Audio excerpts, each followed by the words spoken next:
All right, we're going to get started. Welcome to Wocstar Media's Lunch and Learn Battling Burnout and Reigniting Your Spark.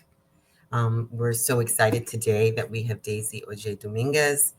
We're also brought to you by Women NYC, which sent out a wonderful email inviting you all. I want to thank you all for being here. So welcome. I just want to give you a full screen of all the wonderful things that Daisy has done. And you can peruse these, but I tell you a story. I met her in the summer. She talked about this book coming out, and I was like, I cannot wait to bring you on to talk about this with people, because I know I'm burnt out, and I know everybody else is going to be burnt out, especially during the holiday season. She's an executive coach. She does interactive workshops. She advises startups, and she's written books, including her book that we're talking about today, which is Burnt Out to Lit Up. And what we're going to take away today is we're going to recognize some of the signs of burnout, especially ones that we may not know. We're going to talk about how we foster resilience. We're going to talk about balance. We're going to talk about leading with joy and purpose, which I think is so important, and maintaining a healthier work-life balance. So we also have a special offer at the end. So this is a deep tease to stay till the end. So again, welcome. And thank you so much for being here. Daisy, thank you so much for being here today. Oh, I'm thrilled to be here. Thank you so much. Yeah, it was so funny when you and I met and we talked about your book. Little did we know, and we were trying to plan this out, little did we know that this was going to be so perfectly timed for the holiday season. Originally, we were going to do it a little earlier, like right when you dropped it. But, as it kept moving and things kept getting more and more pushed back, I was like, oh no, December is it. December is it. Tell me about what inspired you to write this book. Oh, goodness. Well, first of all, again, thank you for having me. I have the book launched on September 18th, and I have been talking burnout ever since there. But I have also been, prior to the book launch and preparing for it, I was very focused on making sure that I was not burning out while promoting a book about burnout, because I know what that feels like. Right. And I wrote this book because I in my prior role, I'm a chief people officer. I was leading an HR function globally for a youth media company during the pandemic, and all of us were experiencing the things that none of us had experienced before. And it was gruesome. It was painful. We were making impossible decisions. We were solving for things that we had no idea even how to solve for. But the weight of it all, what I started seeing in my colleagues and myself, but it's easier to see it in others than in yourself first, quite frankly. I started seeing how burnout was stealing the light out of my most passionate colleagues, right? The ones that raise their hand all the time to finish that assignment, or the ones that are constantly volunteering to help out somebody else. Like, those folks were no longer them. They had turned into this different version of themselves. And they just felt like these apathetic zombies walking around. They were snapping at each other. They were, they had no patience with each other. And I just watched that and I just thought, oh, that's bad behavior, right? Like, that's just like these are things that need to be fixed. And as I started experiencing my own burnout and discovering the signals that I was ignoring in myself, and that I started noticing those signals in others and realized, oh, this is a collective burnout that we're experiencing. And it doesn't have to be this way. It cannot be this way. So let me write about this, and let me learn about this, and let me hopefully share with others what can help me in the process of moving from burnout, and as I call it, lit up. Exactly. Right. So I put a question in the comment section that says, what does burnout feel for the people watching? And for the people who have joined late, not really late, I'm not putting you in any, it's not a criticism. What does burnout feel like to you? So I guess I'll start that question to you. Yeah. What is the classic symptoms? One, What are the ones that we don't realize are burnout? And do women experience it different from men? Is it like a heart attack? You know how we don't know we're having a heart attack and men have the thing, and right? So those are my three thoughts. Yes, yes, and yes on all of that. Okay. So I'll start by saying what burnout is and what it isn't, because I think that we misconstrue what it is, right? Burnout isn't just about feeling tired, right? It's just not like, or feeling cranky one day. It's a deeper crisis of sustained exhaustion, a sense of cynicism, right, around you, right? Like when like you just stop you stop caring about the things that you typically care about, and also a loss of professional efficacy, right? When you feel like there's just nothing you can do right, right? Like there's like whatever, like send that email, send that note. It just I really don't care anymore. I can't function anymore the way that I typically function. And it is those three dimensions that are defined as burnout by researchers like Christina Maslach and Michael Leiter, who are two of the researchers that I read the most while I was writing my book. I should say, and you and I have chatted about this. Many of us think that we just discovered burnout, right? That it's kind of like, oh yeah, like after the pandemic, everybody started burning out. And the truth of the matter is that yes, the burnout exacerbated a lot of these conditions, but burnout was already, especially in workplaces, was already a condition that was being considered. Actually, in 2019, the World Health Organization diagnosed workplace burnout as a disease, right? Interesting. Yes, it's a disease. So Mia put in the chat, she feels it within her body. It's heavy, and when something new pops up, it causes anxiety in her body. Yes, it's when you when in those moments, like, have you ever felt like that ping of your email and you're just like, oh my God. Yes. Like, and your heart starts beating and it's like your cortisol levels are just so high that you just have so little in you. I call it being burnt crispy. Like I wasn't just burnt out, I was burnt crispy. Like I totally felt that, Mia. I felt that sense of anxiety and depression, and all of my senses heightened, and not just my sense, my reactions heightened. And I would see that and notice that in my colleagues, right? The ones that would like snap at each other in meetings going like what happened? They just said this, like, why are you snapping? It's just because you're so depleted that there is very little that still stays in you.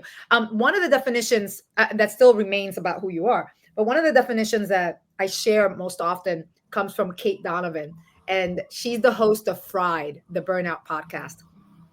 And Kate calls burnout the slow decline of normal functioning in every aspect of life due to chronic stress. Wow. Yes, it's exactly what I said when she told me that. Literally, I felt it in my stomach. I was like, oh, because it's a slow decline, and many of us don't see the signals, right? Mm-hmm. And it's this profound misalignment of your energy, your values, the systems around you. So your behavior changes, your ebbs, drops, changes. I don't even want to give it a direction, it just changes, and you find yourself acting differently. You feel differently about your work. You feel differently about yourself or your life. Yes, and it happens to us when we're caught in cycles of overwork, right? Mm-hmm. When we feel unsupported, when we feel that we lack control, right? Like those are some of the pieces, and there's tons of research about this. I really, and I've said this before, I did not realize burnout was going to have the moment it's having when I started writing this book last year. I realized that I was onto something from a collective burnout perspective, but I didn't realize that the research was going to come up as it has, particularly in the last couple of months, so significantly. Like SHRM, which is a Society for HR Management, their 2024 research revealed that 48% of U.S. workers are burned out. Yeah. And Glassdoor reports a 45% spike in burnout mentions since 2020. Glassdoor is the online platform where people go and talk about their concerns at work. There's been a 44% rise in a spike in burnout mentions. Gallup, they have shared research after research this year of the increase in burnout, not just in individual contributors, but particularly in managers, and then across functions. In HR, leaders, in the medical field. I mean, you name it. Burnout is consuming us. And so self-awareness is important, right? To be plugged Yes. into yourself, to understand, to notice the changes, to take a breath and say, I know for myself, I had a moment last week in preparing for this and doing all the other things that I love to do. I was bare thin. I could feel it. I was like, wow, I'm so glad we're doing this because this is happening to me right now. Let me pull out the book, right? Let me pull out the book because this, and I've experienced it before, but I think we all are, at least I am trying to be more connected to what my mental health and what works for me and what doesn't, and be articulate about that. And I have to say, my boss, my CEO, Gayla, was like, go for a walk. Yes. I was so grateful because you don't often have that. You don't often have that. And I've worked in newsrooms and control rooms and where you just have to go to the bathroom. So, I mean, yes, right. And just take a minute. So what are some of the strategies from thinking about that now? What are some of the strategies, or what for yourself, and then maybe for others, some of the strategies to make changes when you see that moment is happening and that you're at the tipping point of going into real burnout? Yeah, I mean, I think what you did, Victoria, is what many of us fail to do, which is really listen to your body, and not just your body, but also your mental state, because we forget about that, right? And so I know that for me, I pushed past every warning sign of burnout, right? I ignored the exhaustion. I rationalized the irritability, right? I was like, oh, we're tired, we're exhausted, right? I told myself that I didn't have the luxury of slowing down, right? That I just, like, we were in the middle of a pandemic and things needed to happen. But it wasn't until I reached my breaking point, which was, for me, my body literally stopping, right? My body being on so much fire that I would itch from the top of my head to the bottom of my feet, everywhere. My daughter would be like, stop scratching, mama. And I'd be just like, everything itches, right? I lost my ability to focus. But most importantly, which is why I'm so keen on writing about this, I lost my ability to feel joy in doing the work that I was doing with the humans that I was doing. And so from a strategies to combat burnout, before you combat burnout, you actually have to identify it, right? You have to recognize it, and you can recognize it in yourself. And as your manager did, recognize it in others, because we often feel that we have to carry the weight of everything, especially if you're leading, right? I wrote this book for everybody, but specifically for those who lead people and functions and roles, because we often feel that we have to carry the weight of both the vision, the execution, the holding all the people together. And we fear that prioritizing ourselves, our well-being, as you did, and as your manager encouraged you to do, that is a signal of weakness. And we have to. And as women, I mean, I don't know, maybe I'm going to pull a gender card, as women of color, but it's the put the oxygen mask on yourself, right? But the plane is going down. I gotta, But we don't. And you asked about women, and I'll speak about it, because I talk a lot about this, and I talk about it from the perspective and the lens, and as a woman of color, I talk about it as women and as women of color. What it looks like for us to navigate workplaces, and why it's more challenging, right? Because as women, we're often carrying the weight of invisible burdens, right? And it's anything from navigating bias to microaggressions, the emotional labor that no one else sees or acknowledges, but that we carry in organizations because we've been socialized to do that, right? And so that weight, that experience, that leads to sustained exhaustion and the cynicism and the lack of professional efficacy. And so in many ways, for women, we have these deep-rooted narratives and experiences that push us to burnout even deeper, but we are so focused on caring for others that we don't care for ourselves.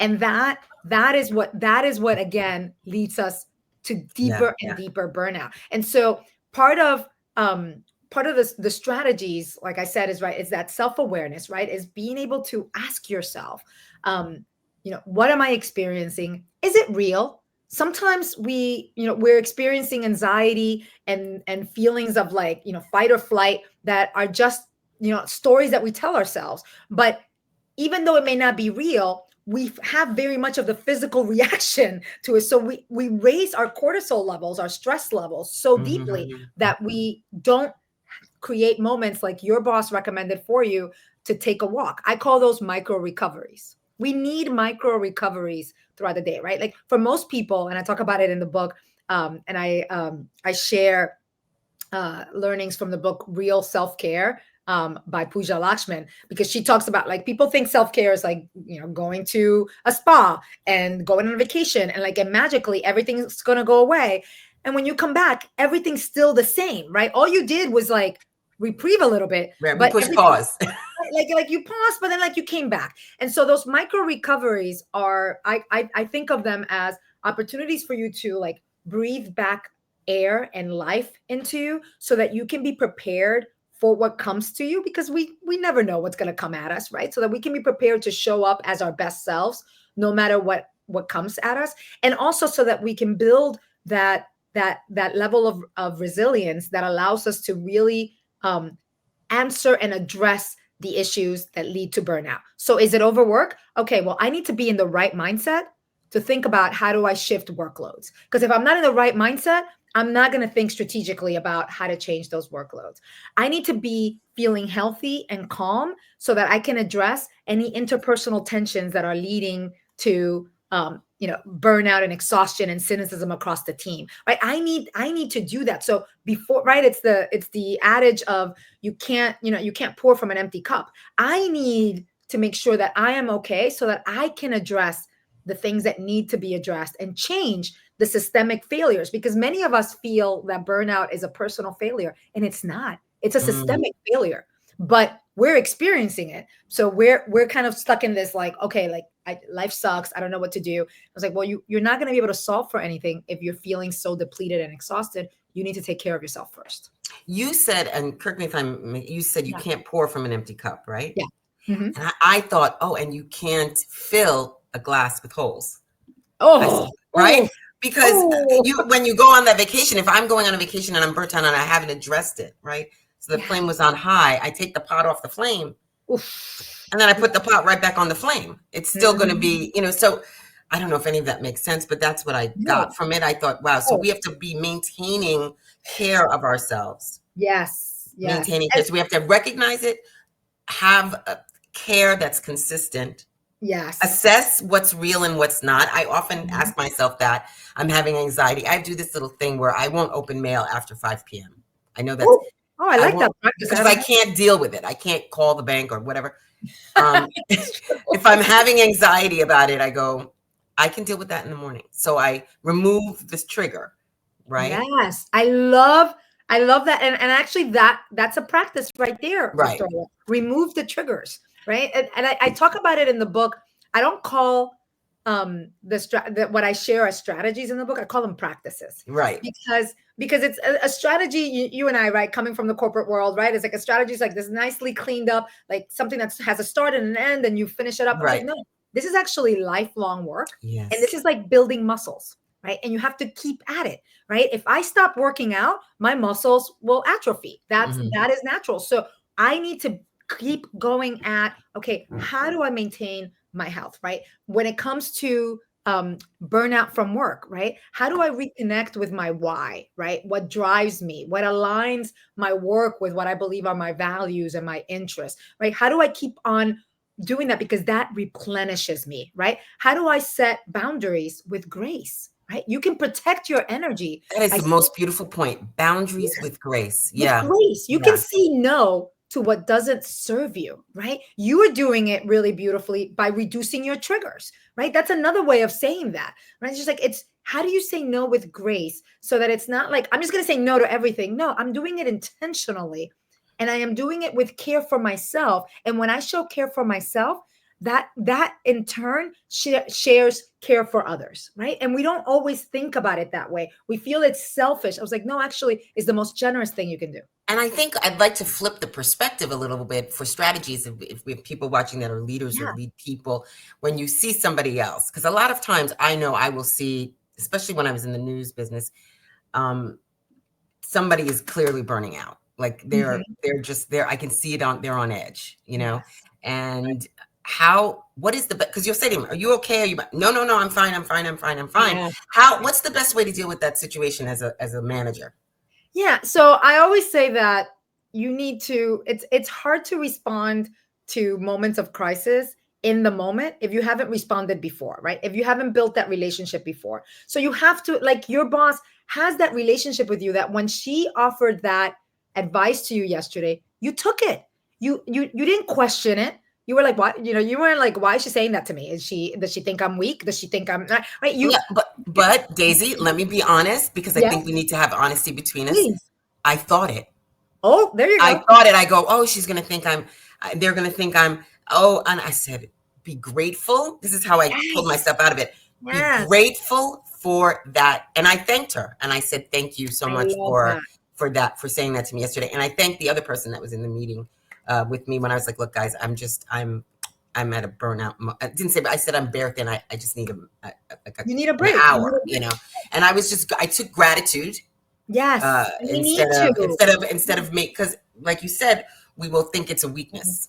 It's these stories that we tell ourselves, right? That's one of the practices that I share in the book, right? How do we reframe the stories that no longer serve us and that are not true, right? For me, my story was that I needed to overwork to be respected, that I needed to over control to be valued, right? That I needed to shrink myself so that other people could feel comfortable and that I could do what I needed to do. And I realized, I was like, no, right? I don't need to over control. I don't need to overwork. And I can actually, when I shine my light, it helps shine it brighter on others. But I've had to remind, and just like you, and I'm so grateful for you sharing your truth. Just like you experienced that moment of self-doubt, we all do. But that's those moments where we need to have those micro pauses and just ask yourself, is this true? Or could this person be coming at this from a place of generosity and kindness? And really what I should be showing is gratitude, right? Or sometimes we're in meetings and someone will snap at you, right? Someone will say something and you're like, oh my gosh, that person just thinks I am worthless, right? Because we go into like our sense of self being completely questioned.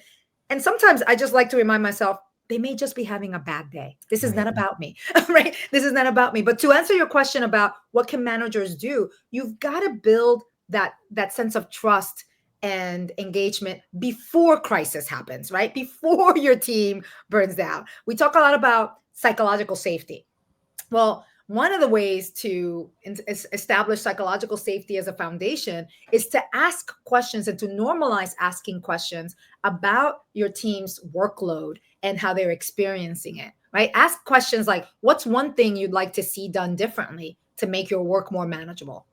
Huh? Right? Like we get so Great worried question. about like what are people going to say? I was like, no, like actually it's just one thing that could work more, that could make your work more manageable, and see what comes for you. There, whenever I've asked questions like that, I will, in full transparency, say that the answers that came to me would be so simple, but I hadn't seen them. Yeah. Right? I hadn't thought about them. I needed somebody to say that with me, but it was my job then to create the space for people to feel safe to say that, so that then I could do my job, which is to create the conditions for my teams to do their best work. I Right? love that so much. And I want to ask you this because I think Yes. it can be generational too. As Yeah. somebody who's Gen X, right? I'm Gen X. Yeah. Mhm. So, we weren't given that kind of opportunity for conversation. I was thrown to the wolves, and just tried to get through it all. Yeah.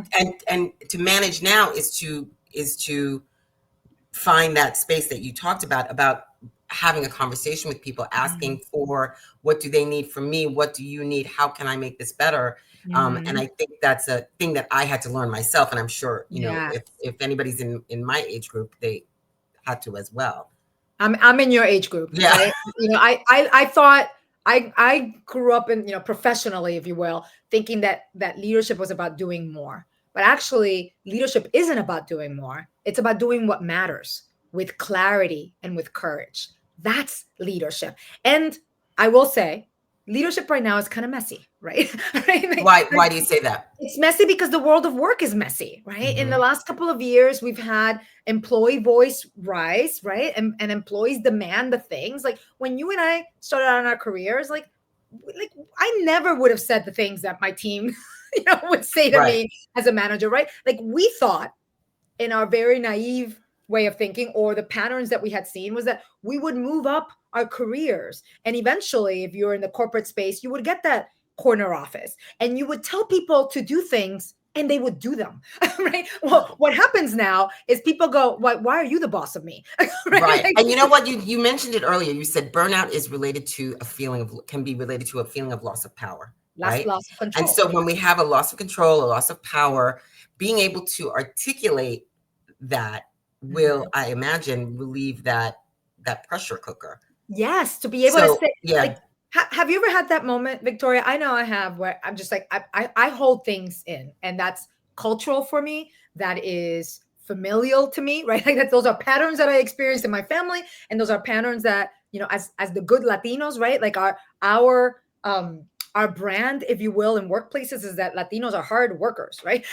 And I had to fight to demonstrate. I was like, Latinos are also strategic workers, right? Like we can work be smarter too, right? Like we can work smart, but in that process and that adaptation and shifting and transferring other people's stereotypes into myself and how to change them, I know that I ended up working not so smartly, right? That I ended up carrying those burdens.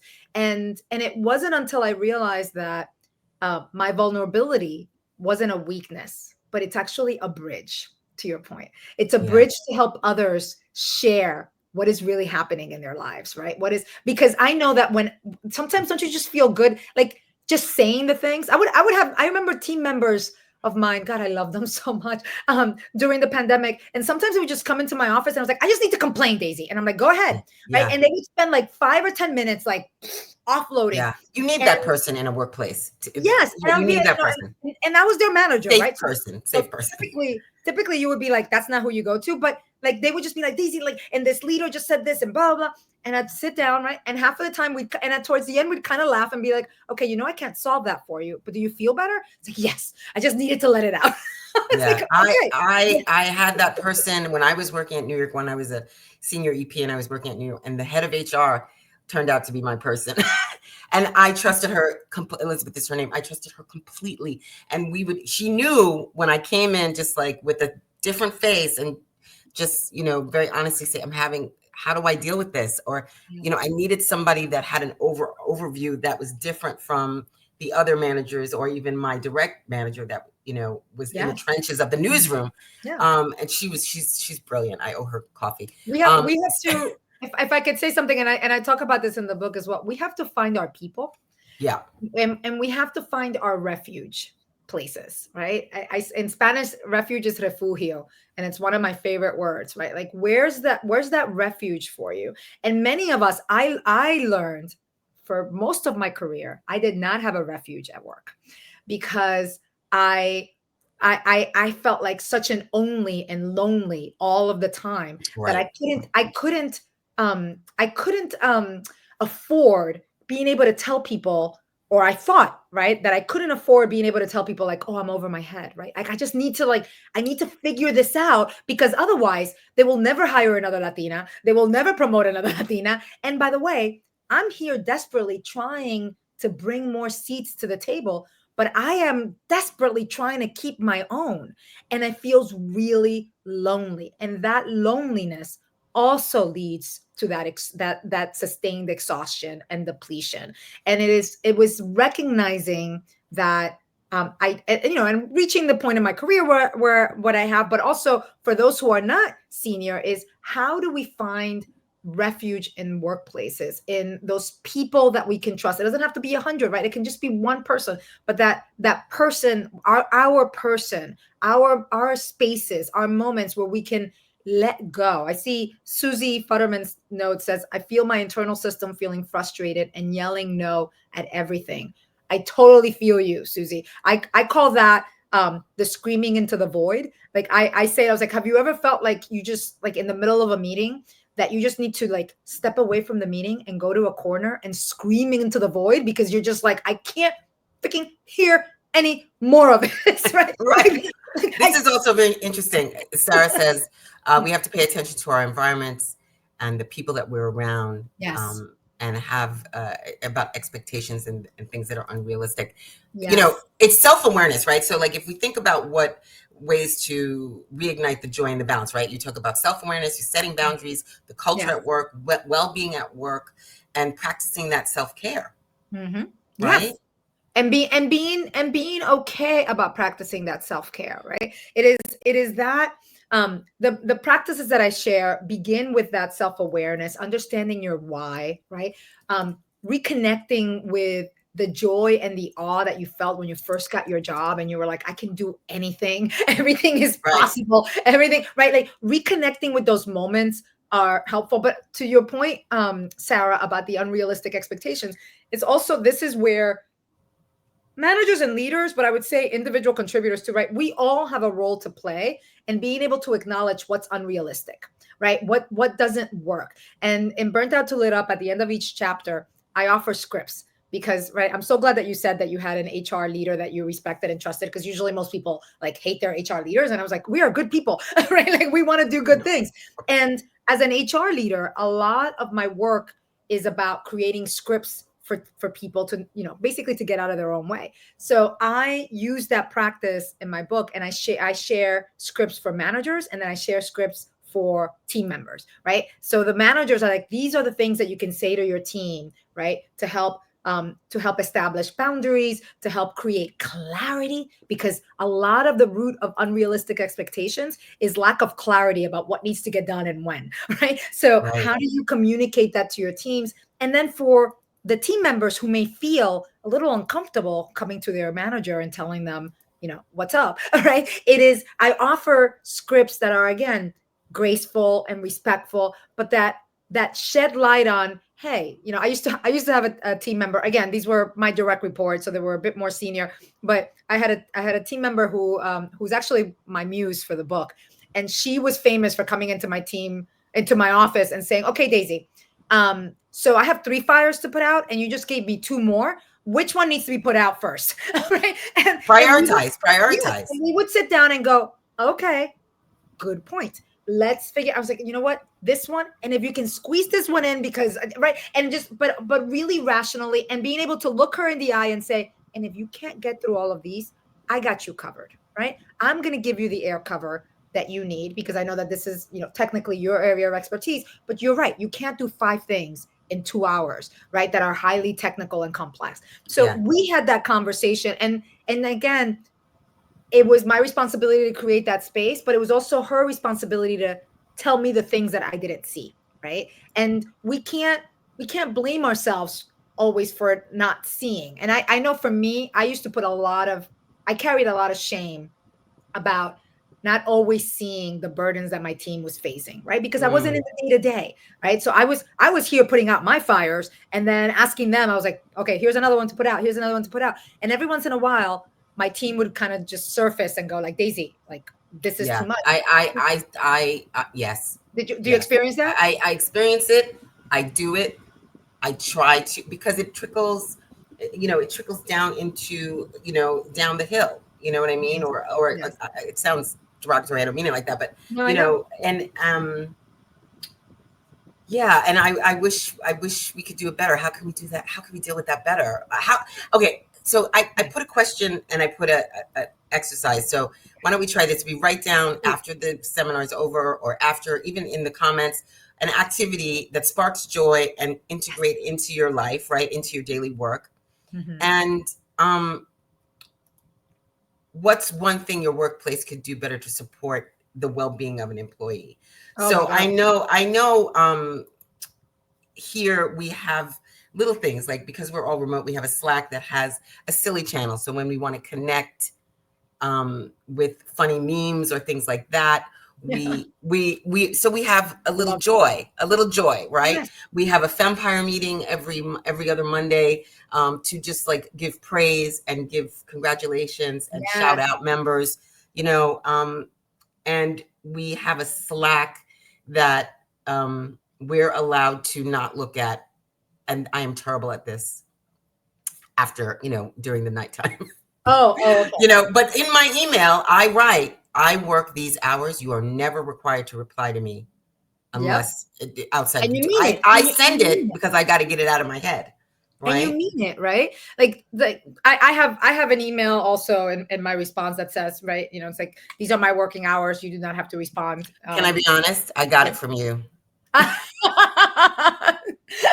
So I'm I like, got it. I just realized, oh my gosh, I got it from you. and I got it from a friend years ago. And it says, your workday hours may not be the same as mine, but please don't feel obligated to respond outside of your normal working hours, right? And this is me signaling to folks, right? Like, if you get this at 12 o'clock in the morning, it just so happens that was my pace. And I may be somewhere where the time zone may be 12 o'clock, but it may not be 12 o'clock.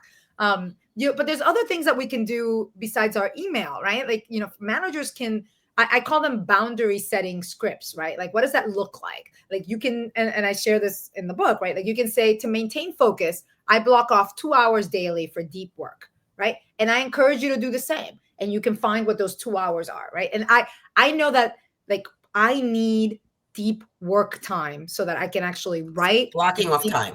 Okay. right? But I need to block it off, and I need to hold myself accountable, because this is what happens to us. Someone schedules a meeting because that's what worked for everybody else. And you're like, okay, so I'll just make time for that. I was like, no, it is holding that. I was just like, you know what? If I am not necessary for that meeting, it's okay. I will not go to that meeting because I am using my best time and energy to do something that is incredibly important for the organization, right? Doing this deep work. You can also say, I am really happy to support you with this, but I'll need to prioritize it over other tasks. Can we discuss timelines so we can figure out what works or not? Right? There are ways to say no that are, sort of like halfway yeses that get you to what you need to go to in a more thoughtful way, but that also are intentional about telling other folks that maintaining your energy and focus is responsible. Right? Like, you say, I don't respond to emails after 5 p.m. Right? And you can just say, I encourage you to do the same.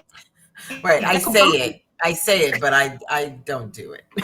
Right. And so then you gotta do it, because those are the boundaries. But the other question about what can organizations do, right? And this is where and I love, by the way, I love your gratitude example. And that's one of the examples that I often share, right? Like, we can create gratitude rituals that work for your organization, right? So, in meeting agendas, 5 minutes that are every week about saying thank you to somebody, right? And it doesn't have to be like, oh, people have to come up with it. I was like, you're the gratitude person this week. Come up with something, right? Like, and say something, right? And inevitably, those moments, they connect us to our why. They connect us to each other. They're moments of levity that we all need. They're moments of lightness that we all need. And it helps us pull from the heaviness, right? I call those, like, again, those micro practices.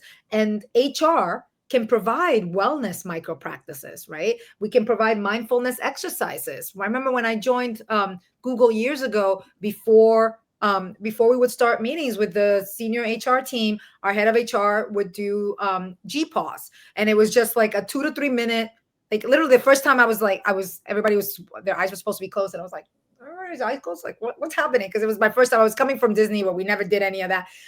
But people just took that as like, okay, this is our reset moment. And now we're about to discuss some really gnarly things.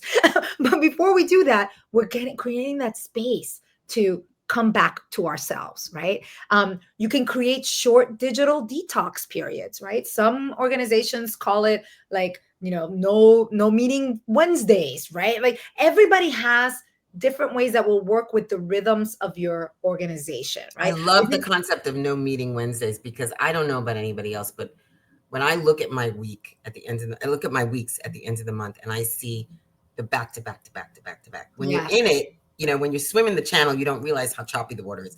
But when you look back, right, you're like, whoa, that was me. I didn't get up from this chair, right? And so one of the things I did is I shortened my meeting times. I started scheduling my break times. Let me ask you a question. How can somebody who doesn't have as much autonomy as myself or you, how can they advocate for some well-meaning time, some well-being time with the manager? and how can I, as a manager, how do I say that to my team without sounding like, okay, I'm jumping off this boat because, you know what I mean? Like me going to my team that's working furious and go, you know what, I got to take a little break. Feels Yeah. I mean, well, first of all, as I'll start with you as a part. manager and leader, we have to model those practices. We have to model that resilience. So we can do that by sharing how we manage our energy, right? How we approach challenges, right? Showing that vulnerability as a way of opening up a space to say, like, this works for me. It may not be what works for you, but this is how I, this deep work, these hours of deep work that I schedule during the day, these moments of when I walk around the hallway because I just need to shake it off, right? Like those, I do when I'm working from home in particular. I try to schedule 5 to 10 minute breaks, like 1 to 2 during the day in between meetings, so that I can close my eyes. Some people like to do meditation during that time. For me, it's kind of, that's like, it's my meditation, and it's just me closing my eyes and resting, so that, and inevitably when I get up from those, and I time them on my phone, right? Like I just have a little timer, and then I just get up and then I go back to work, right? It's like those little micro resets that we need during the day. That works for me. And as a leader, I share that, because the only way that you're going to create space for your team members to be able to say, hey, Daisy, this could help for me, is if you model it first, right?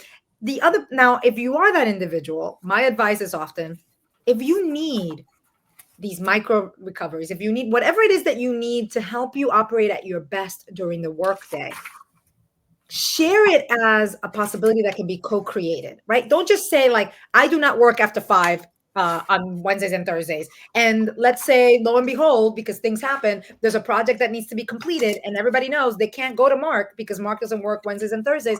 Well, that creates an onerous load on the rest of your team members. That's not fair. But but if we have conversations about what does it look like? And is there a particular, it's like, if every Thursday you have to go to your yoga class, and your yoga class is at 5 o'clock, and that means that you have to leave work at 4, then that's not fair for the rest of your colleagues.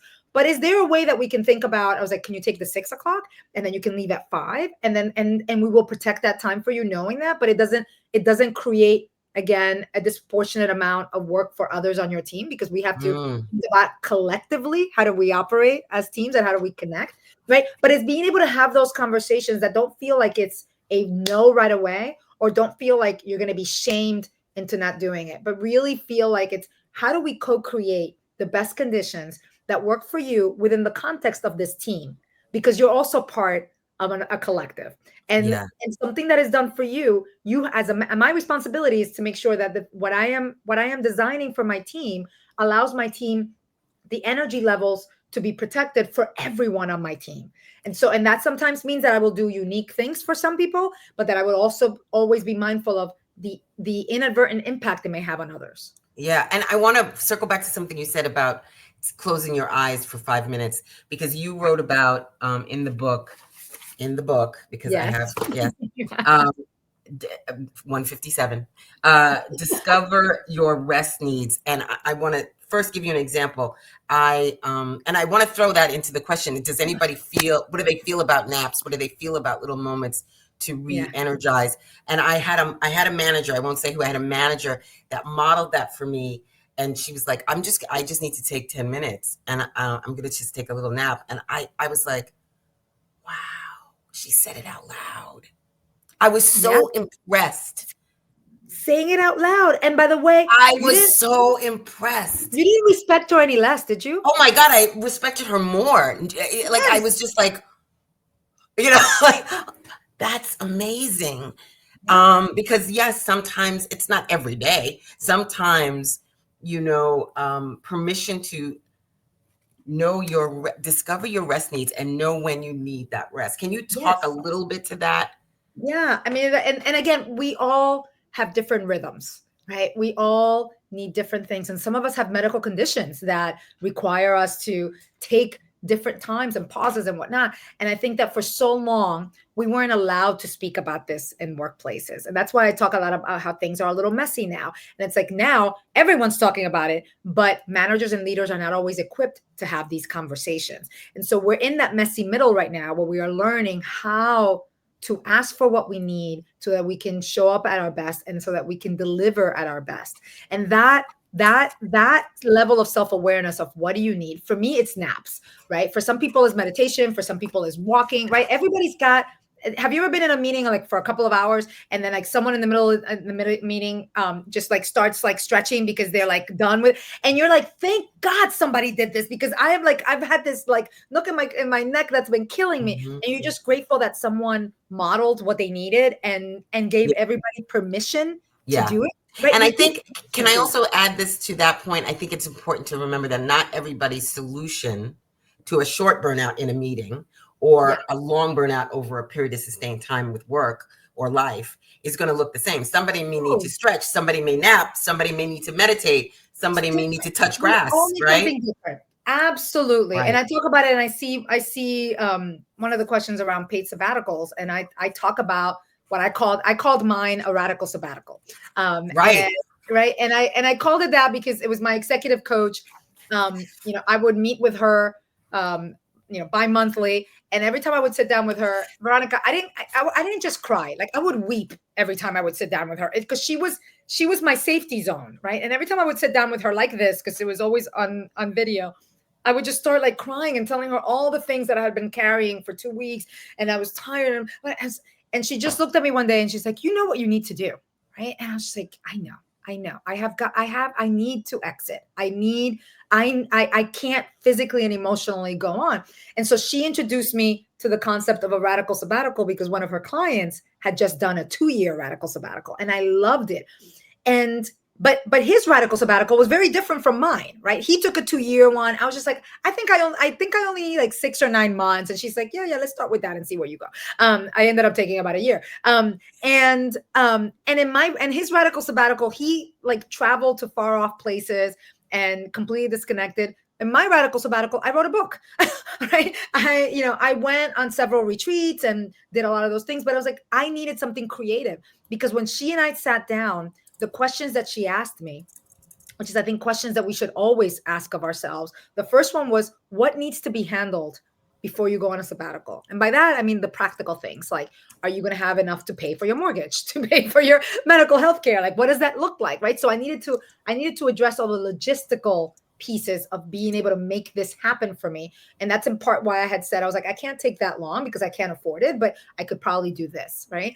And then the second question she asked me is, like, aside from like what would need to be true for you to do this, it's what do you want this radical sabbatical to be for you?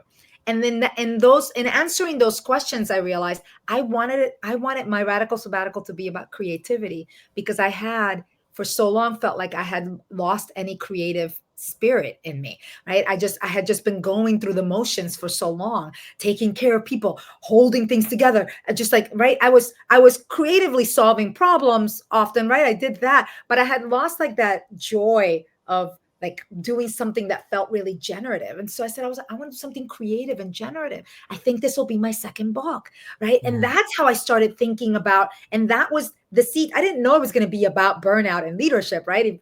That came from further, asking myself questions about what I wanted to put out there. And then the third question that she asked me is like, how will you structure it? What will it look like?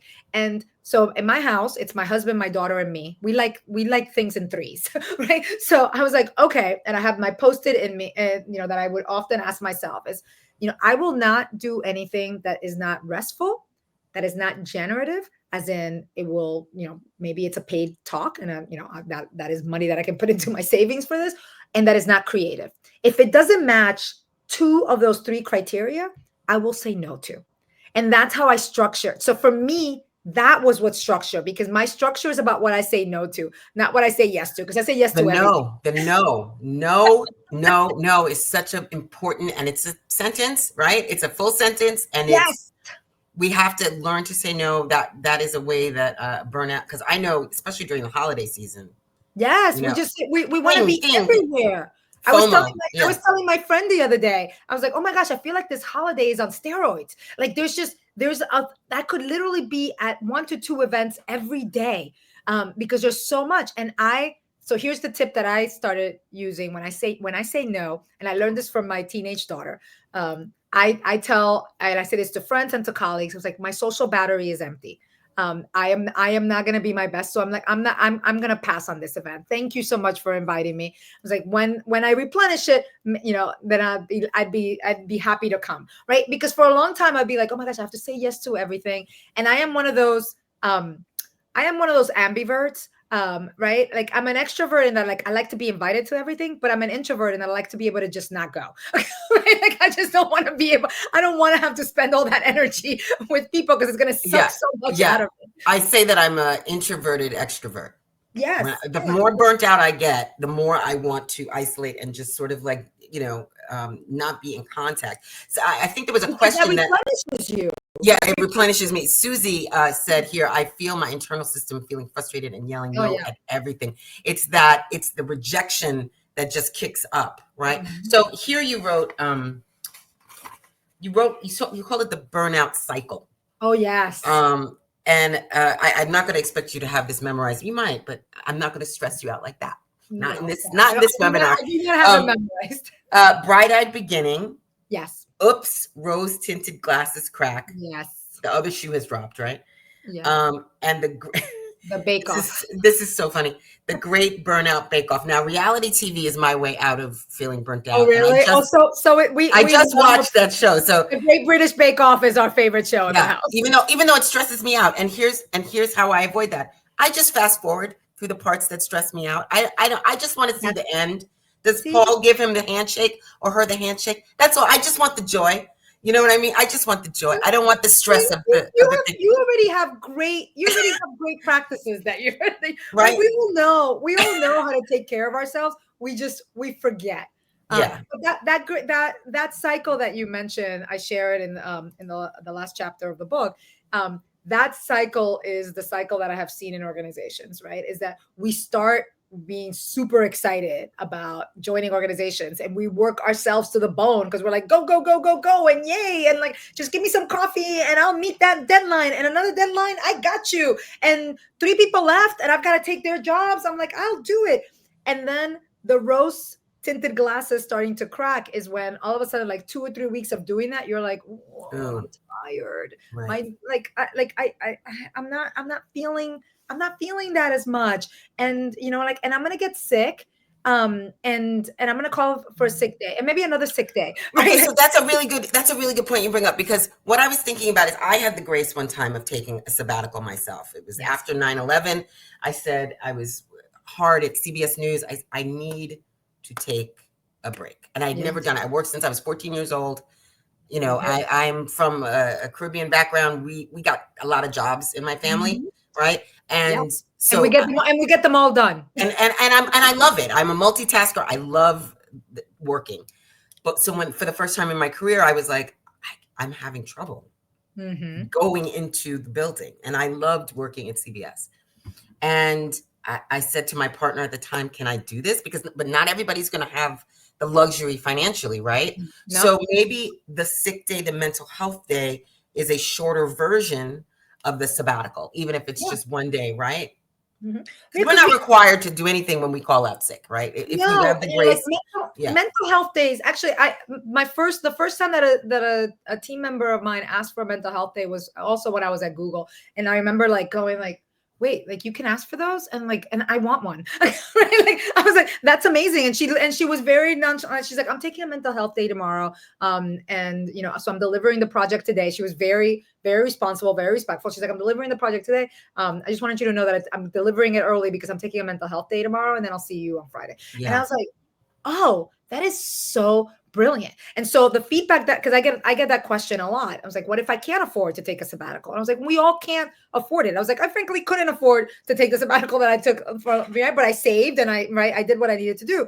But I do think that you don't have to take that long period of time. It's the intentionality in the time that you take. right? It's not just like, I'm going to take a day off and I'm still going to be logged on all day, right? No, it's just, what's the intentionality that you're putting into the time to replenish yourself? Because this is about replenishing. This is about reconnecting. I think of it as reconnecting with myself, right? Reconnecting with what makes me happy, what gives me energy, what reminds me of why I do what I do. Sometimes that's spending an afternoon reading old notes, thank you notes that people have sent me, right? Like that, I call that my happy folder. I encourage everybody to have a happy folder. Those replenish me. Sometimes it's just going out to coffee with a girlfriend that I haven't seen in a really long time because we've both been so busy. But right after like an hour of laughing and cracking up and, you know, sharing all these like silly tidbits that only we can appreciate, it's like, I feel like I walk out with a pep in my step that I didn't have before, right? And I'm going to be different, right? It's that intentionality in those moments and making sure that we are designing them to replenish us, not to keep on taking away from us. Yeah. Now we've got about 5 minutes left. Yeah. So I want to go through this last one. When you say the great burnout, British Bake Off, is there any coming back from that doesn't look like a complete shutdown? I like to think that there is. I like to think that I went through that, right? And I said I call it, you know, burnt crispy, and you know, and I think that we can, but I think it requires us to acknowledge what we're experiencing, acknowledge the role that we play in our own burnout, because sometimes it's very easy to Oh, say yes. everything is coming at me, and workloads are, you know, are crazy, and people are mad, and I was just like, okay, well. And that's the question that as an HR practitioner, I ask a lot of my leaders. I was like, okay, well, what role did you play in that? How many times did you say yes to things you didn't have to say yes to? How many times did you jump at assumptions that were not real, right? Like that we have to acknowledge that. And if we go through those exercises, I believe, and I went through it, right? I mean, I for me, writing my book was also creating my pharmacy, right? It was the way it was the way that I healed. And I was healing in a lot of different ways, right? I was going to physical training. I had a wellness coach that was really wonderful. I had all of these things that I was doing, and I was experimenting and you know, collecting for the book, but also like collecting for me, building my own pharmacy to figure out, I was like, what are the things that I need to pull on when I'm feeling this level of stress or this level of exhaustion or this level of tension? And so that you have to figure out what your own pharmacy is. And we've been saying that, right? What are the tools? What are the practices? Right. What are the things that work for you? And as a member of a team and in the workplace, what are the things that you can create and ritualize that will help the rest of your team members? Because we can't forget that we're parts of these collectives, right? We go to work to do the things that we can't do by ourselves. And so there's a beauty in that, but there's also a tension in that, right? So it's that so that we can figure out, how do we take care of the well-being of everybody here, and how do we intentionally support each other in that journey? I'll tell you something I've done, and somebody told me this once, and when I'm feeling particularly burnt out, I will stop and I will call another person or go up to another person when I'm working in person and say, how are you doing today? Love that. Because it takes the onus off me for a minute. You know what I mean? Just for that nanosecond, I'm like not focused on self. And then when I come back, I'm sort of like realigned a little bit, you know, and it could be, honestly, I could just text my neighbor or go, how you doing? You know, yes, a dog was barking, you know, just anything that takes the focus off of myself. I want to, you have notes here. So we want to deepen our self-awareness. Yes. We want to reframe our inner script, what we tell ourselves. Yes. And the last thing you say, embrace flow in chaos and feel your life.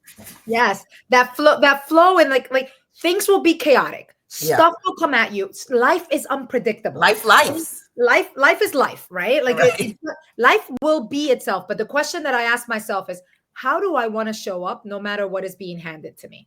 Right. And so for me, I love the connecting with others. It's part of the reason why I do the work that I do, right? Because I love working with humans, and, you know, and that helps me sometimes, you know, get out of my head in the helping of others. But that sense of, what is it that I need to show up better? Like, what is really happening here? And how do I want to show up? Do I want to be a supportive colleague and friend to you, Victoria? Do I want to be the person that's just like holding your hand? Do I want to be the person that walks away and just says like, not today, Victoria? Right? Like, whatever that is, how do I want to show up? That's That's the role that we can play. And that requires that level of creating that self-awareness, asking ourselves the tough questions, and sometimes asking the tough questions of those around us. Yeah. I want to close off with a special offer that you've given out Yes. for your book. So there are several. Yes. A book with a bookmark and an author signed book plate. If you buy 2 or 3 more copies, you get everything in the first category with some assessment quizzes, and you get if you get more copies, you get even more things and more things. And how do you snag these goodies? You go to Daisy's website. It's on this screen there. This video will be sent out, so you will have more access to it. And I'm going to try to quickly put that link in the chat. Daisy, thank you so much. Oh, thank you, Victoria. This has been Appreciate really you. great. You inspired me, and honestly, your book helped me last week. I really encourage people to pick it up. If nothing else, it will help you be a better manager, because there are things in here, especially the idea of giving somebody space to be vulnerable if they're having a hard time, right? And we all have those moments. yeah, we all have. Is there any final thought you'd like to leave the people with? Yeah, I just, the phrase that I've been sharing often is, to lead well, we have to live well, right? To be good colleagues, we have to live well. We have to find what nourishes us, find what replenishes us, and lean into that joy and that sense of awe and curiosity in our work. We tend to go to like the extreme of like work sucks, everything sucks. So I was like, try to remember what you like about work, and how do you create moments and spaces to really relish that, because that helps release a lot of the stresses that lead to burnout. Thank you. Thank you so much. Thank I'm going to you. put your book up again as we sign off. Have a great holiday season. Thank you. Happy holidays to everyone.